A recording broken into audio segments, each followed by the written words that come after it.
Hello বন্ধুরা, কেমন আছেন সবাই? আবারও স্বাগতম। বন্ধুরা, কেমন হবে যদি একটি ডাইনি হাজার হাজার বছর ধরে একটি খাঁচায় বন্দি থাকে এবং মুক্ত হবার পর সে তার সব সঙ্গীদের সাথে নিয়ে এই পৃথিবীর উপর প্রতিশোধ নিতে চায়? চলুন আজ আমরা জানবো সেভেন্থ সান মুভির সেই ভয়ানক ডাইনির গল্প।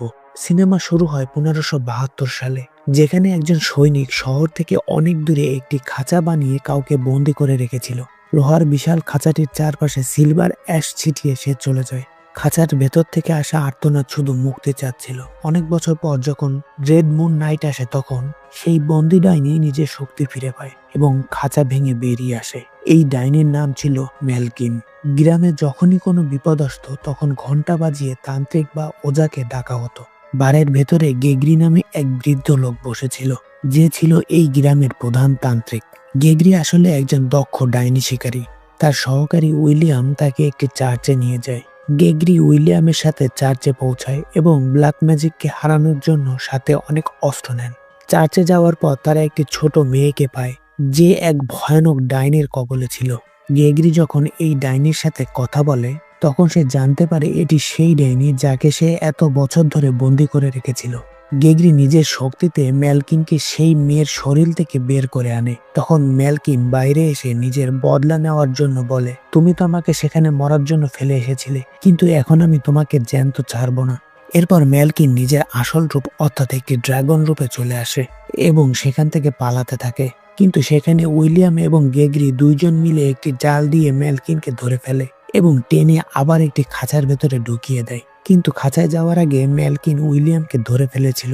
গ্যাগরি মেলকিনকে বলে উইলিয়ামকে ছেড়ে দেওয়ার জন্য, কিন্তু মেলকিন উইলিয়ামকে মেরে তার শরীরের আয়ু নিজের ভেতরে নিয়ে নেয়, যার ফলে মেলকিন আগের চেয়ে আরো বেশি শক্তিশালী হয়ে যায়। তখন গ্যাগরির কাছে মেলকিনকে জ্বালিয়ে দেওয়া ছাড়া আর কোনো উপায়ই ছিল না।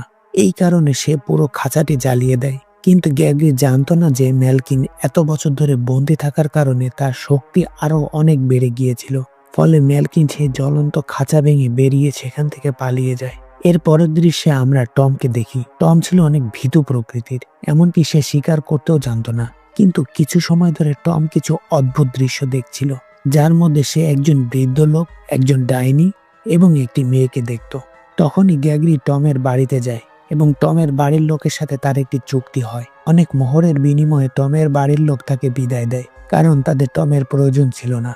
আর টমকেও গ্যাগরির সাথে যেতে হতো, কারণ তার নিজেকে প্রমাণ করতে হবে। তবে টমের মা তাকে পাঠাতে চাচ্ছিল না। কিন্তু যখন বলা হয় যে টম সপ্তম রাজার সপ্তম ছেলে আর গ্যাগরির সপ্তম ছেলের প্রয়োজন, তখন টমের মা টমকে গ্যাগরির সাথে পাঠানোর জন্য রাজি হন। কিন্তু পাঠানোর আগে তিনি টমকে একটি লকেট দেন, যার মধ্যে একটি লাল পাথর ছিল।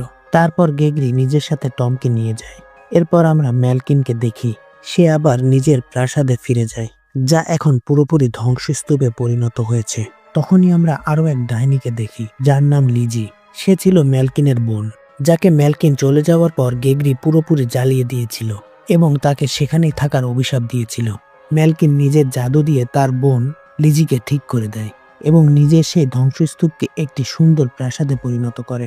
পরের দৃশ্যে শহরে আসার পর গেগরি টমকে কিছু জিনিস নেওয়ার জন্য পাঠায়। তখনই সেখানে টম দেখে অনেক মানুষ একটি মেয়েকে আগুনে জ্বালানোর জন্য নিয়ে যাচ্ছিল এবং এর উপর অভিযোগ ছিল সেই মেয়েটি একজন ডাইনি।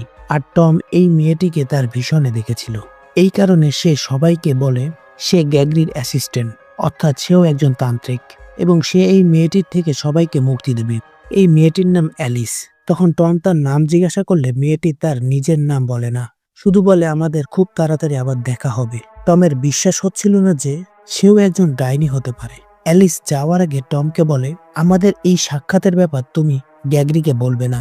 আসলে অ্যালিস ছিল লিজির মেয়ে। অ্যালিস যখন প্রাসাদে ফিরে আসে, তখন সে মেলকিনের সাথে দেখা করে এবং মেলকিন বলে অ্যালিস একজন মানুষের সন্তান, অর্থাৎ অ্যালিস অর্ধেক ডাইনি, যাকে গ্যাগরি এবং টমের উপর নজর রাখার জন্য পাঠানো হয়েছিল। এরপর গ্যাগরি টমকে সাথে করে নিয়ে যখন নিজের বাড়ির দিকে যাচ্ছিল, তখন তাদের সাথে দেখা হয় এক দৈত্যের। আসলে এই দৈত্যটি ছিল গ্যাগরির বন্ধু, যার নাম টাক্স। সে গ্যাগরির সব কাজ করে দিত এবং গ্যাগরি বলতো এর চেয়ে বিশ্বস্ত লোক আর কেউ হতে পারে না। এরপর সবাই যখন গ্যাগরির বাড়িতে পৌঁছায়, তখন টম একটি ছবি দেখতে পায়। তখন টম বুঝতে পারে গ্যাগরি আসলে ফ্যালকন টিমের সদস্য। তখন গ্যাগরি বলে ফ্যালকন টিম এই পুরো মহাবিশ্বের একমাত্র টিম ছিল যারা পৃথিবীকে ডাইনি মুক্ত রাখত এবং আমি এই ফ্যালকন টিমের শেষ সদস্য। এর পরের দৃশ্যে আমরা দেখি রাতে যখন গ্রেগরি, টাক্স এবং টম এক জায়গায় ঘুমাচ্ছিল তখন টম একটি আওয়াজ শুনতে পায়। এটি আসলে অ্যালিস ছিল। সে রাতে টমের সাথে কথা বলতে এসেছিল। এরপর যখন তারা কথা বলতে থাকে তখন টম বলে, আমরা খুব শীঘ্রই মেলকিনের প্রাসাদে যাব তাকে মারার জন্য।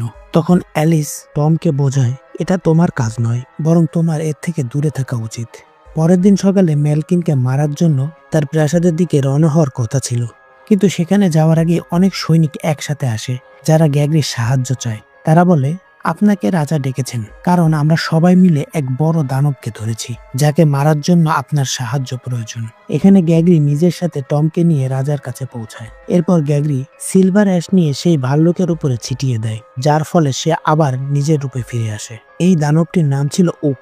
সে মেলকিনেরই সাথী। এখন গ্রেগরি এবং টম মিলে তাকে মারার চেষ্টা করতে থাকে, কিন্তু ওক গ্রেগরি এবং টমকে মারতে থাকে।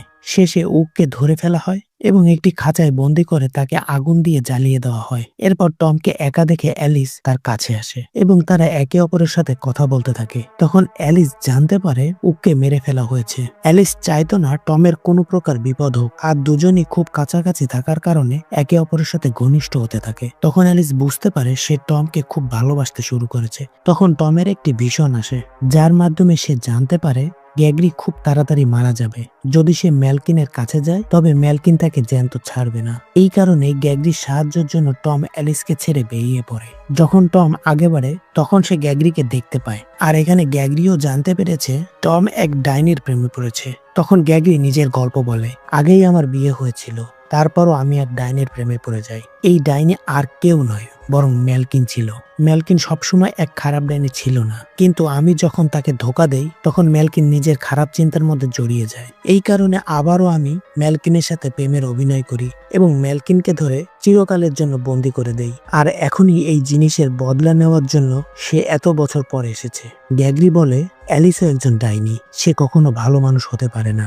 এরপর টম এবং গ্রেগরি যখন একসাথে যাচ্ছিল তখন তাদের উপর বোগাট আক্রমণ করে। তখনই তারা পালিয়ে একটি ছোট গুহার এক পাশ থেকে ঢুকে অন্য পাশ থেকে বেরিয়ে যায়। নিজের প্রাণ বাঁচানোর জন্য গ্রেগরি এবং টম দুজনকেই নিচে নদীতে ঝাঁপ দিতে হয়। গ্রেগরি টমকে বলে বোগাট জলকে ভয় পায়, তাই সে কখনোই নিচে আসবে না। আর তখনই বোগাট সোজা নদীতে ঝাঁপ দেয়। এরপর টম নিজের সাহসিকতা দেখিয়ে বোগাটকে নিজের তলোয়ার দিয়ে মেরে ফেলে। এরপর টম নিজের প্রাণ বাঁচানোর জন্য যখনই নদী থেকে উঠে আসে তখন তার সামনে হাজির হয় অ্যালিসের মা। সে টমকে মারার জন্য এসেছে, কিন্তু টমের গলায় সেই লাল পাথরের কারণে লিজি ছিটকে গিয়ে পড়ে। তখন লিজি বলে এই পাথরটি তার বোনের।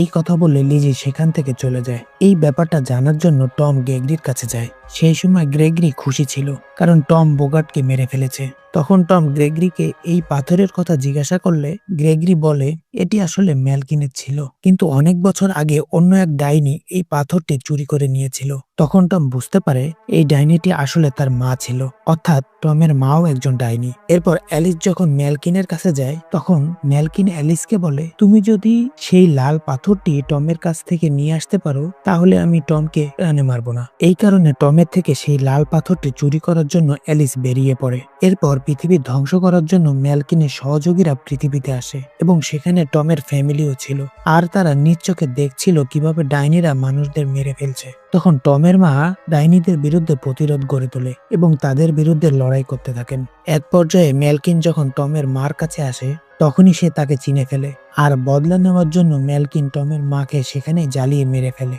অন্যদিকে অ্যালিস টমের সাথে দেখা করতে আসে এবং বলে, তুমি নিজের খেয়াল রেখো, যে কোনো সময় মেলকিন তোমাকে মারতে আসতে পারে। তখনই সেখানে গ্রেগরি চলে আসে এবং অ্যালিসকে বেঁধে ফেলে, কিন্তু টম অ্যালিসকে পালাতে সাহায্য করে। তখন গ্রেগরি রেগে গিয়ে বলে, ও তোমাকে ভালোবাসে না, বরং তোমার লাল পাথরটি নিতে এসেছিল।